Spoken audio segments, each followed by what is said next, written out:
नमस्कार। DElEd 4 semester online class में आप सभी का स्वागत है। आज हम लोग के टॉपिक द्विघात समीकरण या वर्ग समीकरण है। इसके बारे में हम लोग आज देखेंगे। वर्ग समीकरण या द्विघात समीकरण, इस टॉपिक को अध्ययन करने के पश्चात हम लोग कुछ चीज़ें सीखेंगे जो इस प्रकार हैं। द्विघात समीकरण की अवधारणा यानी द्विघात समीकरण किसे कहते हैं, यह क्या होता है। समीकरण x² = k के रूप वाले समीकरण को हल करना तथा वर्तिका प्रश्न को हल करना। वर्ग समीकरण ax² + bx + c = 0 का हल गुणनखंड विधि से तथा वर्तिका के प्रश्न हल करना। अब हम देखेंगे द्विघात समीकरण की अवधारणा। द्विघात समीकरण ऐसे बहुपद जिनमें चर राशि का उच्चतम घातांक 2 हो द्विघात बहुपद कहलाता है। यदि px एक द्विघात बहुपद है तो px = 0 एक द्विघात समीकरण हो। अर्थात कहने का मतलब है कि कोई भी ऐसा समीकरण जिसमें चर राशि का उच्चतम घातांक 2 हो, ऐसे समीकरण को द्विघात समीकरण कहते हैं। अब इसमें एक नया शब्द जो आप लोग को मिला, चर राशि और अचर राशि। चर राशि क्या होती है? चर राशि यानी ऐसी राशि जिसका मान अलग अलग समीकरण में अलग अलग होता है, यानी जो वेरिएबल होता है जिसका मान बदलता रहता है। यदि हम लोग कोई समीकरण लें जैसे ax² + bx + c, जहाँ a b c कांस्टेंट है, तो इसमें x का मान इस समीकरण के लिए अलग हो सकता है, दूसरे समीकरण के लिए अलग हो सकता है और ऐसे ही।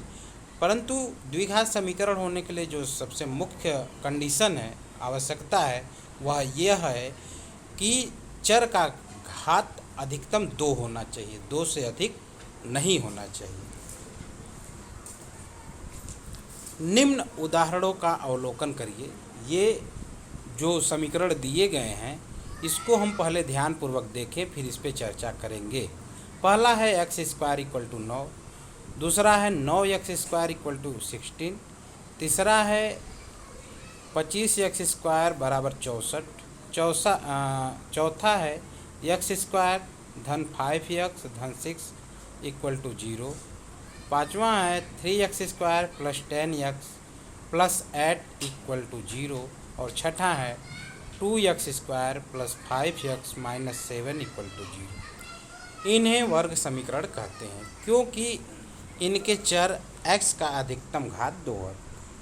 इन 6 जो उदाहरण दिए गए हैं, इन 6 समीकरणों का अगर हम ध्यानपूर्वक अवलोकन करें तो हम देखते हैं कि जो वेरिएबल x है उसकी घात प्रत्येक समीकरण में सिर्फ 2 अधिकतम है, इससे ज़्यादा घात x की घात नहीं है।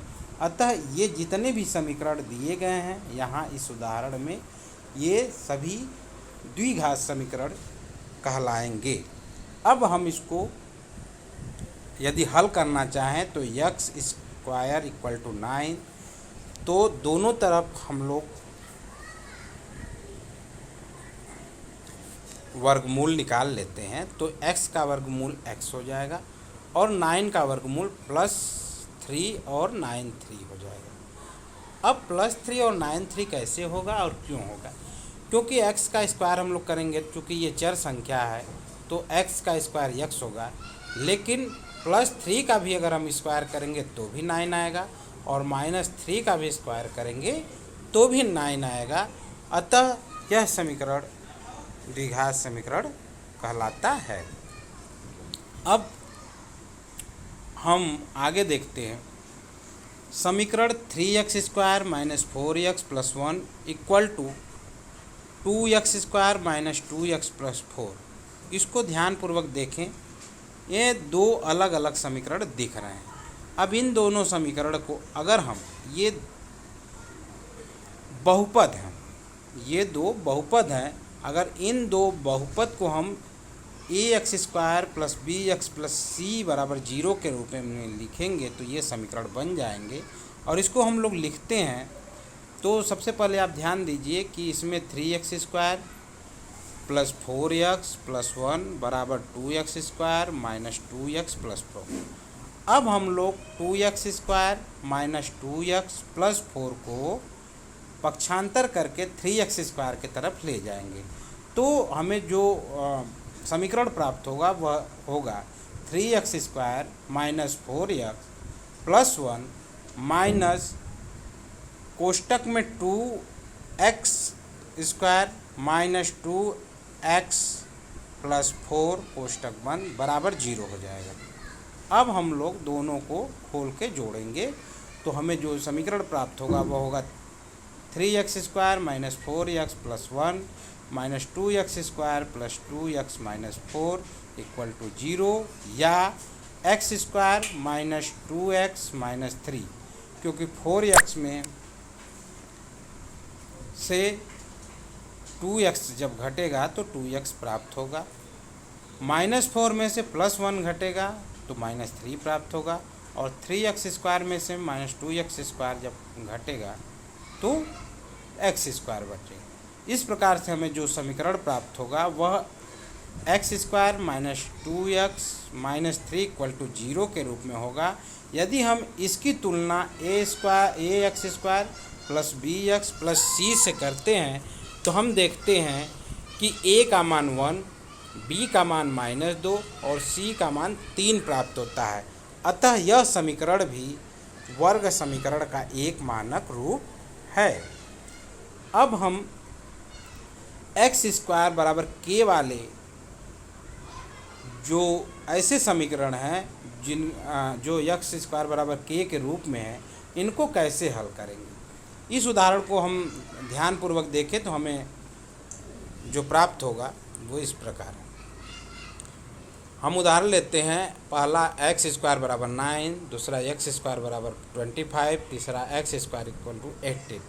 ऊपर दिए हुए तीनों समीकरण x² बराबर k के रूप में है। अब हम पहले समीकरण को हल करेंगे। x² बराबर 9, दोनों पक्षों का हम लोग वर्गमूल निकालेंगे तो √x² इक्वल टू √9, तो x इक्वल टू +3 -3, यानी x का मान +3 भी होगा और -3 भी होगा। इसका सत्यापन हम लोग करके देखें तो हमें दोनों का उत्तर प्राप्त होगा, यानी x इक्वल टू +3 का मान जब हम समीकरण में रखते हैं तो x का स्क्वायर कर देंगे तो +3 का स्क्वायर इधर हो जाएगा और इसका मान 9 होगा। ऐसे ही x बराबर -3 का मान अगर हम लोग इस समीकरण में रखते हैं और दोनों पक्षों का वर्ग करते हैं तो x² बराबर -3 का वर्ग बराबर 9। अतः x का दोनों मान सही है जो x² बराबर k के रूप वाले समीकरण को प्रूव करता है। अतः यह एक द्विघात समीकरण का स्टैंडर्ड या मानक रूप है। अब वर्ग समीकरण ax plus bx plus c बराबर 0 का हल गुणनखंड विधि से, यानी अब हम यह सीखेंगे कि ax² plus bx plus c अगर कोई समीकरण ऐसा है तो इसका हम लोग मान x का या चर संख्या का या वेरिएबल का कैसे निकालेंगे, इसको कैसे हल करेंगे, अब हम यह सीखेंगे। हम जानते हैं कि यदि a किन्हीं भी दो संख्याओं का या किन्हीं भी दो राशियों का गुणनफल 0 होता है तो उनमें से कोई न कोई एक राशि का मान 0 अवश्य होगा। यदि a multiply b equal to 0 then a equal to 0 और b इक्वल टू 0। अतः हम कह सकते हैं कि यदि दो या दो से अधिक व्यंजकों का गुणनफल 0 है तो उनमें से कम किसी एक व्यंजक का मान 0 होगा। इसी प्रकार से x -5, फिर कोष्टक बंद, कोष्टक में x -7 इक्वल टू 0, तो या तो x -5 का मान 0 होगा या तो x -7 का मान 0 होगा। यदि x -5 इक्वल टू 0 तो x का मान 5 होगा, और यदि x -7 इक्वल टू 0 तो x का मान 7 होगा। यह एक वर्ग समीकरण का रूप है जिसको हल करने पर x square minus 12x plus 35 equal to 0 प्राप्त होता है, जो कि ये x square plus B x plus C बराबर 0 के रूप में है। अब इसको हम लोग इस उदाहरण द्वारा या कुछ अन्य दो उदाहरण द्वारा हल करना देखेंगे। यह उदाहरण है समीकरण एक्स स्क्वायर प्लस 7x प्लस 10 इक्वल टू 0।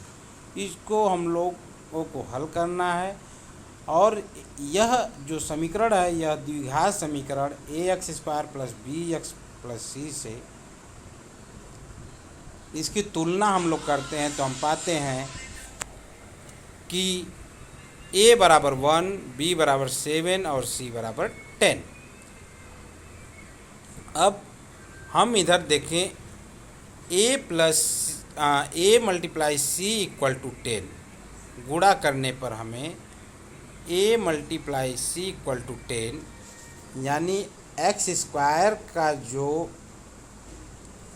ए का मान है 1 है और सी का मान 10 है। एक्स स्क्वायर के कांस्टेंट को और सी को मल्टीप्लाई करेंगे हम लोग तो 10 प्राप्त होगा। अतः हम लोग को एक्स का जो वैल्यू 7 है इसको दो ऐसे पार्ट में विभाजित करना है जो मल्टीप्लाई करने पर 10 हो और जोड़ने या घटाने पर इसका वैल्यू 7 आए।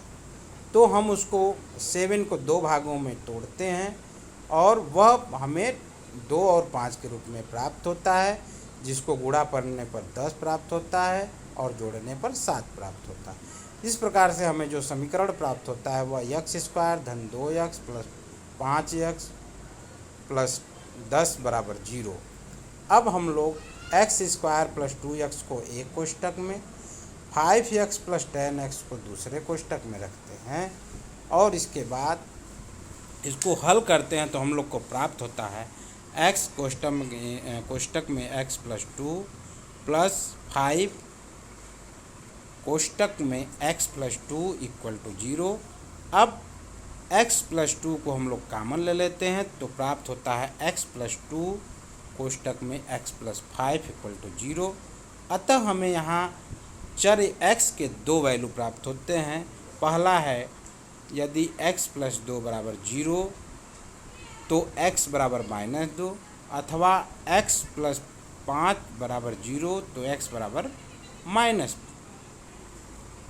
इसे हम दूसरे उदाहरण से देखते हैं।